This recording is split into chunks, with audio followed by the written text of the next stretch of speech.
வணக்கம். செல்வகுமாரின் நீண்டகால வானிலை ஆய்வறிக்கை. மேலும் புதிய தகவல் இணைப்புடன் 2025 தென்மேற்கு பருவமழை காலம் இருக்கும் வரக்கூடிய 1.5 மாதம், அதற்கடுத்ததாக வரக்கூடிய 3 மாத வடகிழக்கு பருவமழை காலம் எப்படி இருக்கும், உங்கள் ஊருக்கு மழைப்பொழிவு எப்படி, நிகழ்வுகள் எப்படி, புயல்கள், தாழ்வு மண்டலங்கள், தாழ்வு பகுதிகள், தாழ்வு நிலைகள், காற்று சுழற்சிகள், மழை பொழிவுகள் எப்படி இருக்கும் என்பதை சற்று விரிவாக தொடர்ந்து வழங்கிக் கொண்டிருக்கிற அதே வேளையில் பலர் வானிலை அறிக்கையை பார்க்காமல் இன்னும் வடகிழக்கு பருவமழை அறிக்கை எப்பொழுது கிடைக்கும் என்று கேட்டு, எப்படி இருக்கும் என்று கேட்டு வினா எழுப்பிக் கொண்டிருக்கிறீர்கள். இது மிக வேதனை அளிக்கிறது. 2025 ஆகஸ்ட் 25 திங்கட்கிழமை அதிகாலை பதிவு செய்யப்படும் ஆய்வறிக்கை. அதிகாரப்பூர்வ வானிலை அறிக்கைக்கு இந்திய வானிலை ஆராய்ச்சித்துறை அறிக்கையை பார்க்கவும். கடந்த 2024-25 வடகிழக்கு பருவமழை நிறைவடைந்த உடனேயே, பொங்கல் முடிந்ததுமே 2025 கோடை மழை, 2025 தென்மேற்கு பருவமழை, 2025 வடகிழக்கு பருவமழை, ஒட்டு மொத்தமாக ஒரு ஆண்டிற்கான அறிக்கையை, மழைப்பொழிவை பதிவு செய்திருந்தோம். அதில் எந்தவித மாற்றமும் இருந்ததாக தெரியவில்லை. சரியாக அந்த கண்ணோட்டம் என்பது கணக்காக போய்கொண்டிருக்கிறது என்பதை மகிழ்ச்சியுடன் பகிர கடமைப்பட்டிருக்கிறேன். இன்றைக்கு வானிலையை பொறுத்தவரைக்கும் ஏற்கனவே பதிவு செய்திருப்பதை மீண்டும் ஒரு முறை நினைவுபடுத்திவிட்டு, இன்றிலிருந்து பொங்கல் வரை, ஏன் ஜனவரி 26, 2026 வரை எப்படி இருக்கும் என்பதை பார்ப்போம். இன்றைக்கு ஒடிசா மற்றும் மேற்கு வங்கம் இடைப்பட்ட பகுதியில் முழுமையாக ஒடிசா கடலோரம், மேற்கு வங்கம்னு போக முடியாது, கொஞ்சம் தெற்கே தான் இருக்கு. காற்றழுத்த தாழ்வு நிலை, கடலோடு இணைந்த காற்று சுழற்சி நீடிக்கிறது. இது இன்றைக்கு மாலை இரவோ அல்லது நாளை அதிகாலைக்குள்ளோ காற்றழுத்த தாழ்வு பகுதியாக ஒடிசா கடலோரம் உருவாகிறது. 3 நாட்களுக்கு இது மெல்ல உள்ளே நகரத் தொடங்கி டெல்லி மற்றும் பஞ்சாப், பாகிஸ்தான் எல்லையோரம் வரைக்கும் பயணிக்க இருக்கிறது. இன்றைக்கு மழைப்பொழிவை பொறுத்த வரைக்கும் இந்த கடலூர் மாவட்டத்தை ஒட்டிய பகுதியில் ஒரு சில இடங்களில் இருக்கலாம், பெரிய மழை இருக்காது. ஆனால் நேற்றைக்கு நெய்வேலி தொடங்கி நாகப்பட்டினம் கடலோரம் வரைக்கும் கடலூர் மாவட்டத்திற்கும் மயிலாடுதுறை மாவட்டத்திற்கும் ஒரு சிறப்பான மழைப்பொழிவை கொடுத்தது. அதே போல திருச்சி மாவட்டம் துறையூர் பகுதிகளில் தொடங்கி திருச்சி மாவட்டத்தின் அன்பில் மற்றும் தஞ்சாவூர் மாவட்டம் கல்லணை, திருக்காட்டுப்பள்ளி, பூதலூர், பூண்டி மாதா கோவில், தஞ்சாவூர், திருவையாறு மற்றும் ஒரத்தநாடு வரைக்கும் அது செயலிழந்தது.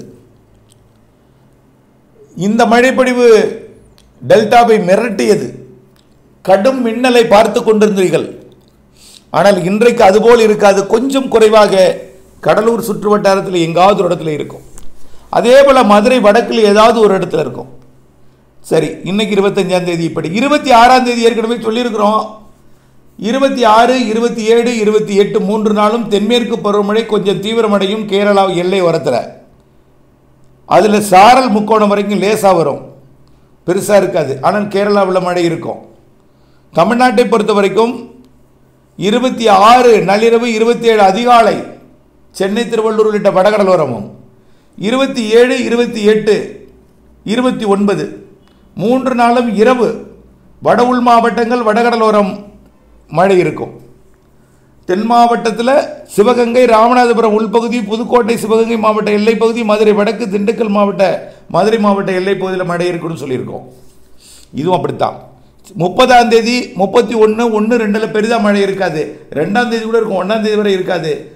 தென் மாவட்டங்களில் ஒரு சில இடங்களில் மட்டும் இருக்கும். வளிமண்டல சுழற்சி இலங்கைக்கு மேலே உருவாகி தென் தமிழ்நாட்டின் கடலோரத்தில் இருந்து அப்படியே வடகடலோரத்தை நோக்கி நெருங்கி வரும். 2ஆம் தேதி டெல்டாவில் ஆங்காங்கே மழைப்பொழிவை தொடங்கும். அதில் இருந்து தாங்க படிப்படியாக தீவிரமடையும். செப்டம்பர் 2 வடகடலோரம் தொடங்கும், டெல்டா கடலோரம் தொடங்கும்.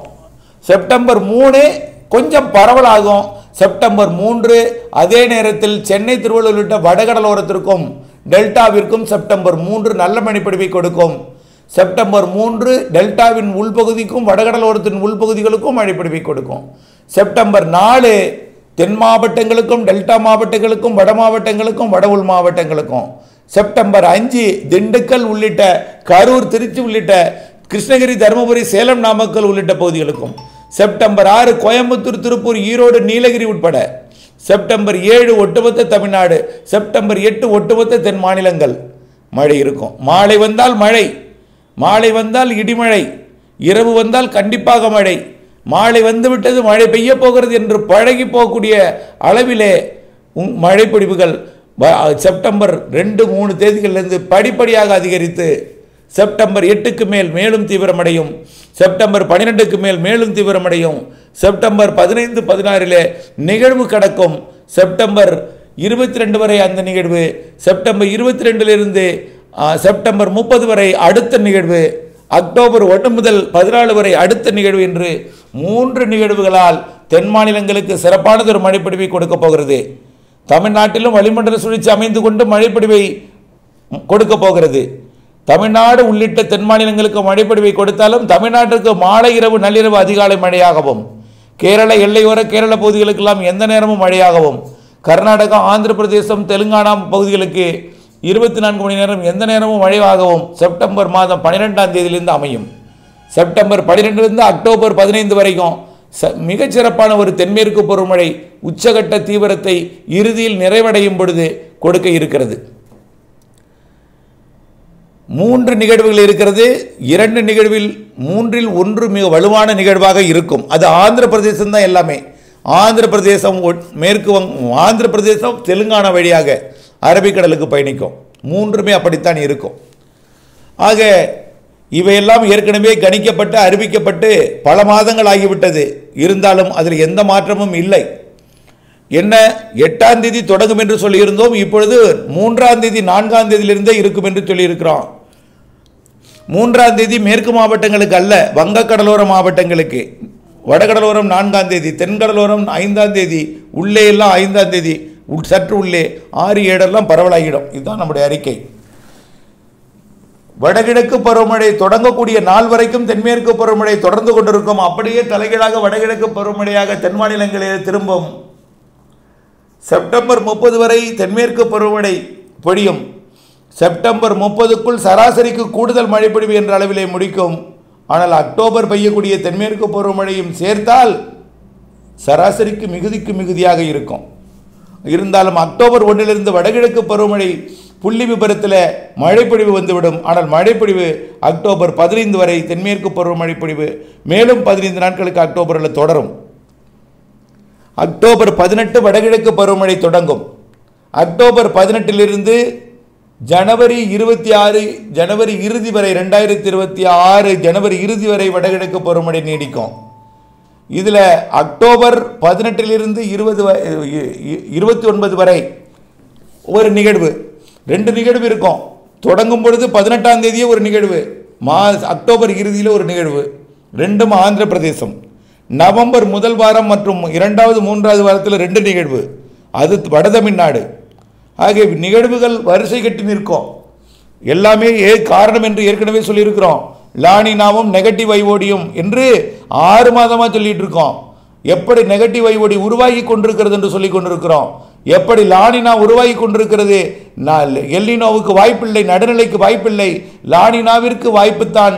நீரோட்டம் கடத்தி கொண்டிருக்கிறது, வெப்பத்தை உயர்த்தி கொண்டிருக்கிறது ஆசியா பக்கம்.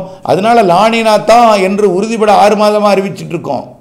அதே போல நெகட்டிவ் ஐஓடி என்று அறிவித்துக் கொண்டே இருக்கிறோம். காரணம், சுமத்ரா தீவு பகுதியை நோக்கி சோமாலிய பகுதியிலிருந்து வெப்பத்தை கடத்தி கொண்டு வருகிறது. இலங்கைக்கு தெற்கையும் குமரிக்கடலையும் இலங்கை சுற்றுவட்டார தென்மேற்கு வங்கக்கடல் பகுதியிலையும் வெப்பத்தை உயர்த்தக்கூடிய அளவில் கடல் நீரோட்டம் வலிமையாக இருக்கிறது என்று அறிவித்திருந்தோம். அதில் எந்த மாற்றமும் இல்லை.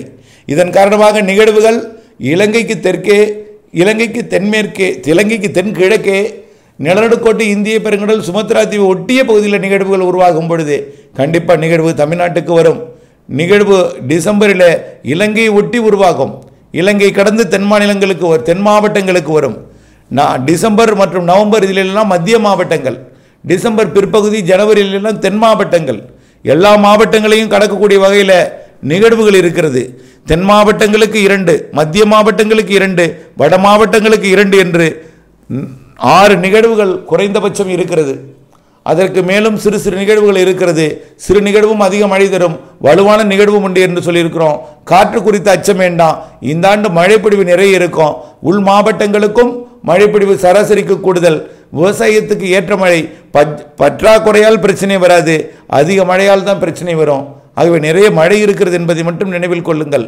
மழை நீரை சேமித்து 10% இடங்களில் பண்ணைக்குட்டை அமைத்து கைவசம் நீர்த்தேக்கி கவலை இல்லாமல் விவசாயம் செய்ய முன்னாயத்தத்துடன் இருப்போம். தொடர்ந்து வானிலை அறிக்கையுடன் இணைந்திருப்போம். லாபம் அடைவோம். நன்றி.